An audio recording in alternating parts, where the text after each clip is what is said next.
Faire le tour du monde sans émettre de CO2, c'est l'objectif renouvelé de Bertrand Piccard, le président de la fondation Solar Impulse. Le pilote suisse entend relever le défi de Jules Verne, tout simplement. Faire le tour du monde en 8 jours, sans escale, à bord du Climate Impulse. C'est un avion qui est alimenté non pas par l'énergie du soleil, mais cette fois-ci par l'hydrogène vert. Mesdames et messieurs, merci d'accueillir à distance Bertrand Piccard. Bonjour Bertrand, merci de nous rejoindre. Bonjour, bonjour, c'est un plaisir d'être avec vous. Alors pourquoi ce nouveau défi de faire le tour de la Terre? Si j'ai bien compris, ça veut dire voler à 200 km/h à 3000 mètres d'altitude, sans faire d'escale, à bord donc de cet avion, le Climate Impulse. Pourquoi? Quel est le message que vous souhaitez faire passer au travers de cette action? Alors, le but, c'est pas 8 jours ou 200 km/h, ça, c'est les moyens qu'on utilise. Le but, c'est de montrer qu'on peut faire un tour du monde sans escale et sans aucune émission. Et le message, c'est qu'en fait, je pense qu'il faut arrêter de croire qu'on est obligé de choisir entre une écologie sacrificielle ou une industrie destructrice. Il y a une troisième voie. La troisième voie, c'est la mise en œuvre des solutions techniques qui existent. C'est mettre de l'esprit pionnier, c'est explorer des nouvelles manières de faire, des nouvelles manières de penser et montrer qu'on peut faire beaucoup plus que ce qu'on croit, beaucoup plus que ce qu'on croit. Alors évidemment, ça heurte ceux qui croient qu'il n'y a pas de solution et ça heurte ceux qui sont les tenants du statu quo. Mais en fait, c'est ça quand on est un pionnier, eh ben, il faut ouvrir des nouvelles manières de faire. Et heureusement, cette fois-ci, contrairement à Solar Impulse, donc l'avion solaire que vous voyez sur l'écran en ce moment et qui faisait rire le monde aéronautique avant qu'on réussisse, eh bien, cette fois, le monde aéronautique nous soutient. Et le monde aéronautique aimerait nous utiliser comme un démonstrateur que cette aviation à hydrogène est possible et qu'elle peut déboucher, après un tour du monde expérimental, sur une aviation commerciale décarbonée. Et alors quand on va commencer la mission spécifiquement? Alors, la mission, elle a déjà commencé il y a 2 ans déjà, quand avec mon associé Raphaël Dinelli, nous avons commencé à calculer, à dessiner cet avion. C'est surtout Raphaël qui s'occupe de tout ce qui est construction. La construction maintenant a commencé. On a les premiers moules qui arrivent. On a 2 ans de construction. Ensuite, 2 ans de vol test, de plus en plus loin, de plus en plus longtemps. Et en 2028, on espère pouvoir faire le tour du monde. Et ce n'est pas une fin en soi. Je pense qu'une fois qu'on aura réussi, si on réussit correctement, eh bien, le but sera de mettre ce projet à l'échelle, de montrer comment des réservoirs d'hydrogène liquide à moins 253 degrés peuvent être mis en scène dans des avions beaucoup plus gros, dans des avions beaucoup plus lourds. Et le but, c'est vraiment maintenant de montrer que les secteurs les plus difficiles à décarboner, comme notamment l'aviation, peuvent l'être. C'est ça qui m'importe le plus. Alors justement, on va revenir sur ce point extrêmement important du passage à l'échelle, notamment pour toute l'industrie de l'aviation. Mais avant cela, peut-être est-ce que vous pouvez nous en dire plus sur l'avion en tant que tel, sur le design? Je crois qu'il y aura un double fuselage avec un cockpit installé au milieu, 37 mètres d'envergure. Est-ce que technologiquement, voilà, expliquez-nous comment vous avez conçu cet avion qui va donc fonctionner avec de l'hydrogène vert. C'est un avion qui est construit, pardon, c'est un avion qui est construit autour des réservoirs d'hydrogène. Parce que l'hydrogène vert, c'est de l'hydrogène qui est fabriqué par électrolyse de l'eau, mais il est gazeux. Ensuite, il faut le comprimer pour le rendre liquide, et il reste liquide à moins 253 degrés. Donc, c'est pas très lourd, mais ça prend énormément de place. Donc, on a dans chacun des 2 fuselages un réservoir d'hydrogène liquide. Cet hydrogène s'évapore toujours un tout petit peu, c'est ce qu'on appelle le boil-off. Et ce boil-off est utilisé pour alimenter des piles à combustible qui font tourner, donc ça redonne de l'électricité et ça fait tourner des moteurs électriques. Donc 2 fuselages, un cockpit au milieu de l'aile et un poids d'à peu près 5500 kg. Alors, est-ce que ce sera plus simple qu'avec Solar Impulse 2, où là vous étiez tributaire de la météo pour pouvoir continuer votre périple? Quelles seront les difficultés techniques cette fois-ci avec un avion à hydrogène vert que vous allez, que vous allez affronter? Alors, c'est un avion qui sera beaucoup plus facile à utiliser. Solar Impulse était un avion démesurément grand et léger. il volait très très lentement, il fallait du soleil à toutes les altitudes, il fallait pas de turbulence, pas de vent de travers. Donc c'est clair que Solar Impulse, c'était pas un projet purement aéronautique, c'était un projet plutôt énergétique, c'est-à-dire montrer ce qu'on peut atteindre comme but a priori impossible avec de l'énergie renouvelable, solaire en l'occurrence, et des technologies propres pour être efficient, pour optimiser la consommation, donc consommer le moins possible d'énergie. Avec Climate Impulse, on sera pas du tout dépendant du soleil, on pourra voler dans des nuages, on pourra voler beaucoup plus vite, on pourra voler avec plus de turbulences. Donc je dirais que le côté opérationnel de l'avion sera plus simple. Par contre, on est dans quelque chose qui n'a jamais été fait, c'est-à-dire de voler plusieurs jours avec de l'hydrogène liquide dans un avion, dans l'atmosphère. C'est totalement nouveau. On veut réussir ça, mais surtout montrer qu'on peut le faire à beaucoup plus grande échelle plus tard. Alors évidemment, ce sera 8 jours pour faire le tour du monde pour nous, parce qu'on va voler à 200 km/h.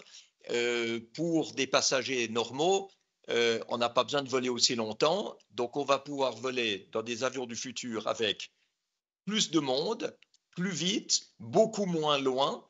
Mais il faut se rendre compte que ce n'est pas simplement une question d'environnement, c'est aussi une question d'opération. On va pouvoir avoir des avions qui ont des moteurs électriques alimentés par l'électricité venant d'hydrogène, donc des avions silencieux qui peuvent atterrir sans gêner les voisins, sans faire de nuisances.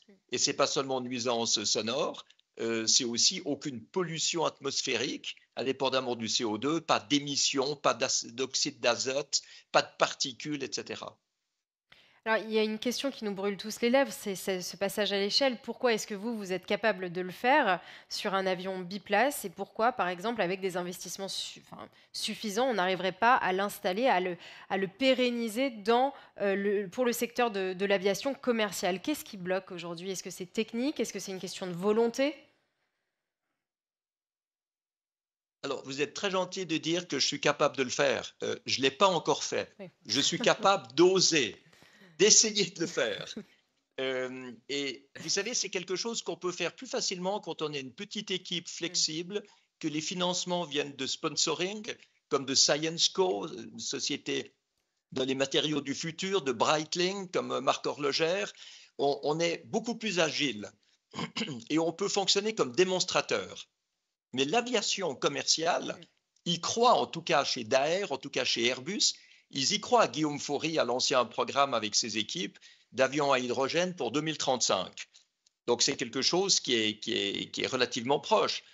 Et la question du passage à l'échelle, évidemment, ça rend sceptique beaucoup de gens qui disent on ne produira jamais assez d'hydrogène, on ne pourra jamais le liquéfier, on ne pourra jamais l'amener dans des aéroports pour approvisionner des avions. Mais tous ces gens qui disent jamais n'ont rien appris du passé. C'est ça qui est fou. Autrefois, on pensait aussi qu'on pourrait jamais avoir des stations d'essence partout pour les voitures parce que c'était plus simple d'avoir des bottes de foin pour les chevaux dans les auberges. On croyait aussi qu'on n'aurait jamais de téléphone portable parce qu'on ne pourrait pas mettre des antennes partout. Il y a une époque où les spécialistes avaient prédit qu'il y aurait 4 ordinateurs dans le monde. Aujourd'hui, on en a chacun dans notre téléphone portable. Donc, il faut arrêter de croire qu'on ne peut pas faire mieux que ce qu'on fait. On va bien sûr arriver à produire assez d'hydrogène, on va bien sûr arriver à le distribuer, on va bien sûr arriver à l'utiliser.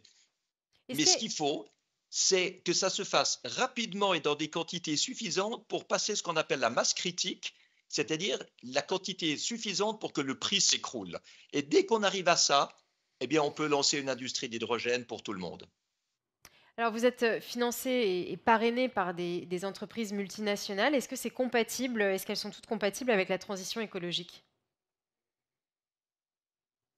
Alors, nous n'avons pas choisi des multinationales polluantes qui refusent de devenir plus propres.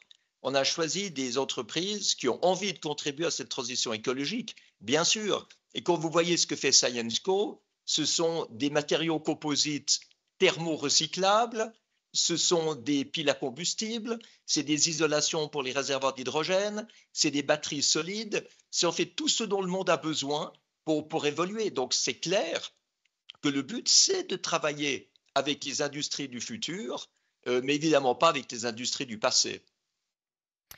Alors, je voudrais juste revenir sur cette idée d'avion hydrogène. Il y a de nombreux projets dans le monde pour développer des avions hydrogène. Quel est celui qui vous paraît aujourd'hui, enfin les avions commerciaux hein, hydrogène, quel est le projet qui vous paraît le plus prometteur? Écoutez, aujourd'hui, vous avez un projet en Allemagne, vous avez un projet anglo-saxon qui s'appelle Zero Avia. C'est des magnifiques programmes, mais qui sont bottom-up. C'est-à-dire qu'il s'agit de voler 5 minutes, une demi-heure, une heure, avec de plus en plus de gens et de monter comme ça. Nous, ce qu'on veut faire, c'est du top-down. C'est-à-dire prendre un projet qui montre le maximum de ce qu'on peut obtenir, donc un tour du monde sans escale, et puis ensuite faire ruisseler toute cette technologie sur tous ceux qui en ont besoin, en sachant qu'il y a un projet très concret qui doit arriver en 2035, c'est celui d'Airbus. Et ce qui est intéressant, c'est le changement de paradigme. Comme l'hydrogène prend beaucoup de place, eh ben on va mettre l'hydrogène dans le fuselage et mettre les passagers dans les ailes. Il faut changer notre manière de penser. Ça, c'est excellent. Et puis, il y a une autre chose à laquelle je crois beaucoup, c'est le vol à hydrogène suborbital pour les très très longues distances. On dit l'hydrogène, ça va être seulement pour 500 km. Ce n'est pas vrai. Vous pouvez avoir un avion fusée avec comme carburant de l'hydrogène et de l'oxygène, tous les deux propres et décarbonés, qui partent comme une fusée jusqu'à 80 km, 100 km d'altitude. Là, vous coupez le moteur et vous volez en suborbital pour arriver de Paris à Sydney en 2 heures de temps. Alors évidemment, les gens seront en apesanteur pendant 1 heure et demie à peu près, mais ça permet d'avoir des vols très longue durée, très rapides, totalement décarbonés. Donc il faut se permettre de penser en dehors des certitudes actuelles, sinon on ne va jamais s'en sortir. Alors, je voudrais peut-être qu'on adresse la jeune génération. Vous dites, et je vous cite, on vit dans un monde éco-déprimé qui ne voit pas de futur. Il est temps de montrer qu'il y a des solutions qui existent aujourd'hui, qui doivent recréer de l'enthousiasme.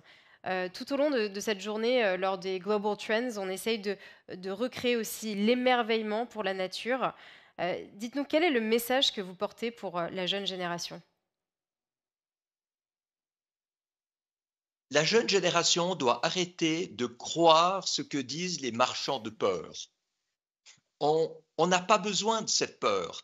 On n'a pas besoin de gens qui disent qu'on n'a pas de solution, qu'il n'y a pas d'avenir. Euh, ça crée une inaction, une paralysie, un immobilisme, une inertie. On coupe l'avenir. Alors maintenant, ce qu'il faut montrer, c'est au contraire qu'il y a des solutions, qu'il faut les mettre en œuvre, qu'il y a des métiers du futur. Les jeunes qui ne savent pas quoi faire aujourd'hui, ils doivent savoir qu'on manque d'installateurs de panneaux solaires, on manque de foreurs géothermiques pour les pompes à chaleur, il manque de gens pour rénover les bâtiments, il manque de gens pour faire des nouvelles lois, pour entrer dans l'efficience énergétique à tous les niveaux, y compris dans l'informatique.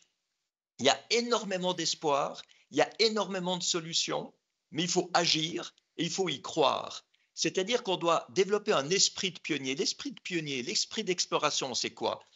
C'est quand on accepte de penser et de faire autrement que ce qu'on a toujours appris à penser et à faire dans le passé. Donc en fait, il faut couper avec l'inertie du passé pour arriver à créer et à développer quelque chose de nouveau. C'est ça qui est fondamental. C'est comme ça que vous emmènerez les gens. Alors, nous, ce qu'on a vu aussi avec la Fondation Solar Impulse, c'est que pour que tous ces changements ne soient pas utopiques, idéalistes, mais au contraire très pragmatiques, il faut les rendre économiquement rentables.